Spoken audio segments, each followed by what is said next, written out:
വെള്ളിയാഴ്ച പള്ളിയിലെ ഖതീബ് രണ്ടാമത്തെ ഖുതുബയില് അവിടുന്ന് 3 പ്രാവശ്യം പറയുന്ന ഒരേ ഒരു വാചകമേ ഉള്ളൂ.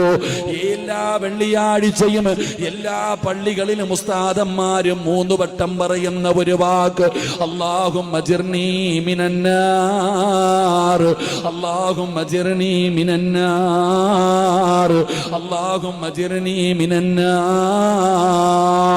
പടച്ചവനെ നീ നരകത്തിൽ നിന്ന് രക്ഷപ്പെടുത്തണേ. അല്ലാഹുവിന്റെ അദാബുകൾ കൊണ്ട് നിറച്ച ഭയാനകമായ നരകമുണ്ടല്ലോ, ആ നരകം നിന്നെ തൊടില്ലെന്ന് ആദരമായ പ്രവാചകൻ നബി മുഹമ്മദ് മുസ്തഫ സല്ലല്ലാഹു അലൈഹി വസല്ലമ തങ്ങൾ പറയുകയാണ്, ലാ യലിജുന്നാറ ബകാമിന ഖസിയത്തില്ലാഹ്. അല്ലാഹുവിനെ ഭയന്നുകൊണ്ട് ഒരു തുള്ളി കണ്ണുനീര് നിന്റെ കണ്ണിൽ നിന്ന് ഒലിപ്പിച്ചാൽ, ഒരു തുള്ളി കണ്ണുനീര് നിന്റെ കണ്ണിൽ നിന്ന് ഒലിപ്പിച്ച ആ നരകത്തിന്റെ തീ നിന്നെ തൊടില്ല.